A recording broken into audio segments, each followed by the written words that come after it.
Hi friends, ఈరోజు recipe అయితే mushroom curry అనమాట. చాలా అంటే చాలా బాగుంటుంది. కాంబినేషన్ అయితే చపాతీకి చేసుకున్నాను.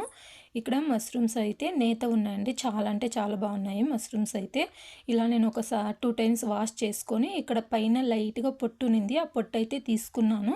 చాలా అయితే పొట్టు లేదు, నేతగా ఉన్నాయి కదా, లైట్గా ఉన్నింది. తీసేసి ఇలా 2 భాగాలుగా కట్ చేసుకుంటున్నాను అనమాట. సాల్ట్ వాటర్లోకి అయితే వేసుకుంటున్నాడు. వీడియోలో చూసినట్లయితే సాల్ట్ వేసాను అక్కడ బౌల్లోకి. ఇలా 2 భాగాలుగా కట్ చేసుకొని సాల్ట్ వాటర్లోకి అయితే మొత్తం వేసుకున్నాను. ఇలాగా చాలా అంటే చాలా బాగుంటుందన్నమాట. ఇలా మొత్తం వేసుకొని పక్కనైతే పెట్టుకున్నాను. నెక్స్ట్ అయితే మిక్సీ జార్ తీసుకొని వెల్లుల్లిపాయలు, కొంచెం అల్లము, మళ్ళీ పల్లీలు వేసుకున్నానండి. పల్లీలు వేసుకొని ఒకసారి గ్రైండ్ చేసుకున్నాను. నెక్స్ట్ 2 టమోటాలు అయితే వేసుకొని గ్రైండ్ చేసుకున్నాను అనమాట. నెక్స్ట్ అయితే బాండ్లీ పెట్టుకుందాము. బాండ్లీ పెట్టుకొని మనమైతే ఫాస్ట్గా చేసేస్తున్నాను అనమాట. ఇలా బాండ్లీ పెట్టుకొని 1 టేబుల్ స్పూన్ ఆయిల్ అయితే వేసుకొని మనం ఫస్ట్ రెడీ చేసి పెట్టుకున్న మష్రూమ్స్ అయితే వేసుకుందాము. ఇక్కడైతే మష్రూమ్స్ అయితే ఒక 2-3 మినిట్స్ మంచిగా ఫ్రై చేసుకుంటే బాగుంటుందన్నమాట. పల్లీలు ప్లేస్లో జీడిపప్పులు కూడా వేయచ్చు. నా దగ్గర జీడిపప్పులు లేవు, అందుకే నేను పల్లీలు వేసాను. జీడిపప్పులు ఉంటే మాత్రం పక్కా వేయండి, చాలా అంటే చాలా బాగుంటుంది. ఇలా మొత్తం మష్రూమ్స్ మొత్తం వేసుకొని ఒక 2 నిమిషాలు మంచిగా ఫ్రై చేసుకున్నాను. వాటర్ వదిలేంత వరకు మంచిగా ఫ్రై చేసుకొని మొత్తం వాటర్తో సహా ఒక బౌల్లోకి అయితే తీసుకుంటున్నాను. ఇక్కడ తీసుకొని నెక్స్ట్ అయితే అదే బాండ్లీలోకి ఒక 2-3 టేబుల్ స్పూన్ల ఆయిల్ అయితే వేసుకుంటున్నాను. ఇలా 2-3 టేబుల్ స్పూన్ల ఆయిల్ వేసుకొని చెక్క, లవంగాలు, బిర్యానీ ఆకు, యాలక్కి ఇలా వేసుకొని 1 టేబుల్ స్పూన్ జీలకర్ర అయితే వేసుకున్నాను. వేసుకొని నెక్స్ట్ అయితే నేను ఆనియన్ అయితే తురుముకున్నానండి. చాలా చిన్నగా కట్ చేసుకోవాలి, అందుకే నేను తురుముకున్నాను. కట్ చేసేకి ఫాస్ట్గా అవ్వదన్నట్టు మంచిగా తురుముకున్నాను. గ్రేవీ అనేది చాలా బాగుంటుంది. ఇది కాస్త కలర్ చేంజ్ అయ్యే వరకు మంచిగా ఫ్రై చేసుకుందాము.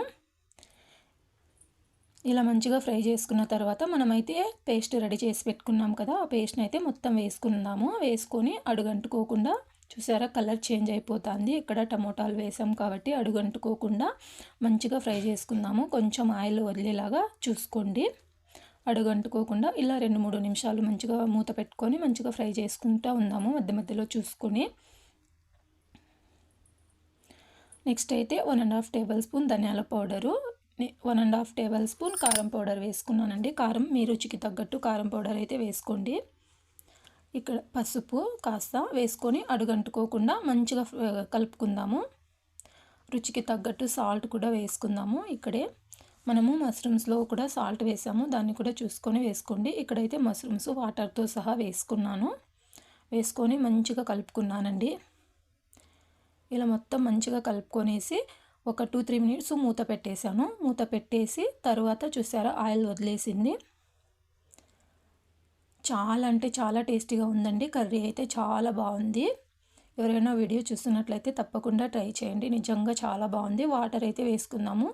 మరి పల్చగా చేసినట్లయితే కర్రీ అనేది బాగుండదు, చపాతీకి కదా అస్సలు బాగుండదు. అందుకే కొంచెము వాటర్ తక్కువగా వేసుకుందాము. వాటర్ వేసుకొని నెక్స్ట్ అయితే కొత్తిమీర వేసుకుందాము. ఇక్కడ గరం మసాలా అనేది వేసాను. నేను ఇంట్లో ప్రిపేర్ చేసిన గరం మసాలా అనమాట, అందుకే నాకు టేస్ట్ అనేది చాలా బాగుంటుంది. నెక్స్ట్ అయితే కస్తూరి మెంతి వేయండి, తప్పకుండా వేయండి. ఉంటే లేకపోయినా కూడా వేసేకి ట్రై చేయండి తీసుకొచ్చి, చాలా అంటే చాలా బాగుంటుంది. ఇలా మంచిగా కలిపేసి వాటర్ చూసారా, మనకు గ్రేవీకి తగ్గట్టు వాటర్ వేసుకోండి. వాటర్ అయితే ఎక్కువ వేయకండి. ఇప్పుడైతే మనకు కర్రీ ఆల్మోస్ట్ రెడీ అయిపోయింది. పైన అయితే ఆయిల్ వదిలేసింది. ఇలా మంచిగా చేసుకుంటే చాలా అంటే చాలా బాగుందండి, నిజంగా చెప్తున్నాను. చాలా సూపర్గా ఉంది. ఒకసారి వీడియో ఎవరైనా చూస్తున్నట్లయితే తప్పకుండా ట్రై చేయండి. చూసారా వాటర్ కూడా ఎక్కువ వేయలేదు. పల్లీలు ప్లేస్లో జీడిపప్పులు ఉంటే తప్పకుండా వేయండి, ఆ టేస్ట్ అనేది డిఫరెంట్ ఉంటుంది. నేనైతే మష్రూమ్కి చపాతీ చేసుకున్నానండి. చపాతీ కాంబినేషన్ అయితే చాలా అంటే చాలా బాగుంటుందనేసి మీరు ఎవరైనా వీడియో ఫస్ట్ టైం చూస్తున్నట్లయితే లైక్ చేయండి. Thank you for watching.